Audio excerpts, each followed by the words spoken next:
It used to be the first time you got called out in front of a group of people was on the practice field. Now, not so much. It's actually at work. And no one's taught people how to keep going. Less and less young adults are actually playing team sports, and it's having a pretty interesting downstream effect on the workforce, especially in high-stress roles where you regularly have to work with people.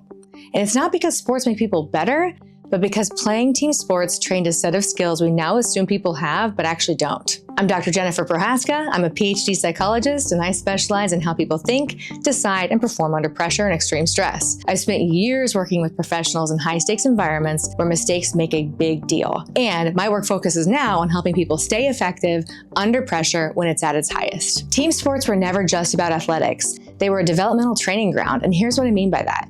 If you played a team sport, you probably remember this moment. You make a mistake, everybody sees it, the coach calls you out in front of everyone, and usually not very gently. And then guess what? You still have to get back in the game. No time to process it, no time to retreat and regroup, no, let's unpack how you felt. You had to regulate your emotions while still staying engaged. Toughness and emotional control under pressure were actually a requirement. And you repeated that mistake cycle over and over again. Mistake, correction, recovery. Mistake, correction, recovery. Hundreds of times.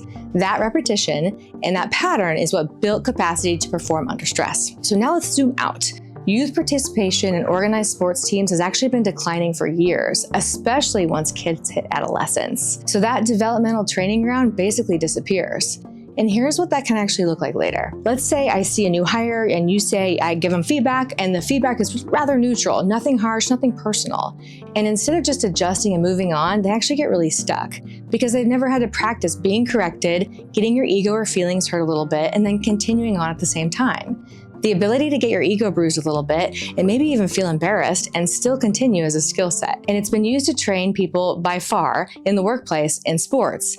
But now, it's not being trained. This shows up in pretty predictable ways. Those are new hires who struggle with direct feedback, interpreting correction as personal rejection, and having difficulty bouncing back after failure. They also escalate emotionally when under pressure, and then they withdraw and disengage when things get really uncomfortable. And again, this is not a moral critique.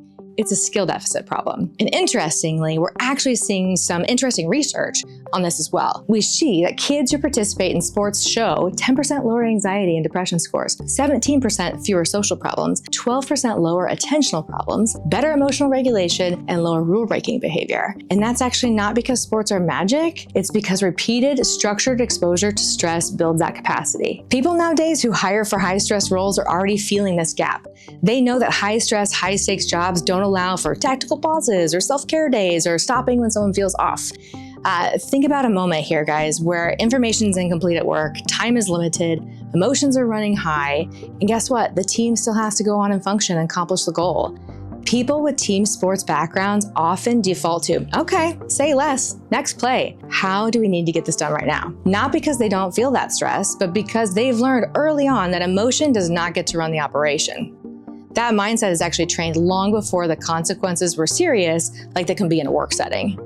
They've learned it through years and years of sports practices, games, tryouts, whatever, before they actually show up in a work environment. So here's the part that matters the most. This isn't about forcing people into team sports, and it's not about the nostalgia of them either. It's about recognizing we've removed that developmental system from society, and we never replaced it with anything. So now, I'll work with teams and leaders who are frustrated and say, why does feedback shut people down so quickly? How does stress derail people so fast? And that answer is usually because this is the first time they've actually been experiencing or practicing that skill set intentionally under stress. No one ever trained them to stay engaged when they're uncomfortable, to take correction without taking it personal, to recover quickly instead of ruminating and crashing out. So now it has to be on the job that they learn that deliberately before real life stress events expose all of these problems. And when this deficit shows up at work, it's not just frustrating, it's actually pretty expensive. It slows down decisions, it increases errors, it drains leadership, and it slowly erodes performance over time. And this is the exact gap that my work now focuses on. My work isn't therapy and it isn't motivation, it's training. I help leaders and teams deliberately build the skill sets that used to be trained earlier in life, things like staying engaged under stress, taking correction without shutting down, and recovering fast instead of spiraling. That's what I do now. So if the skill gap exists, and it does, here are 5 things leaders can do that we know can help inside your organization right away. 1, normalize correction without drama. Stop soft landing every freaking piece of feedback. Correction isn't harm. Teach people that being coached and staying engaged is actually part of the job and it's not personal. Train recovery, not comfort. Don't ask, how do we make this feel better for you? Instead ask, hey, how fast can we help you recover and re-engage? The speed of recovery is the skill, not the emotional avoidance. Number 3, build reps under mild stress. Don't wait for real crises to see who can function. Create low stakes situations that help people adapt to pressure. Things like correcting in public gently and also helping them work with incomplete information. That helps people focus better under stress when it really hits. Number 4, separate identity from performance. Make this explicit in your communication. What I mean and what I'm reiterating is that feedback is not about you personally, it's about your behavior. And people who can separate out those two things manage stress better. Number 5, stop viewing this deficit as a personality problem. This isn't about toughness or weakness. It's about missed opportunities for training. These skills are trainable. And if leaders are intentional about it, you're good to go. So here's the thing. So when a social system stops producing a skill, blaming people is not going to be effective. The opportunity is to recognize the gap and then train to address the gap deliberately. Simply put, spot the deficit, train the deficit.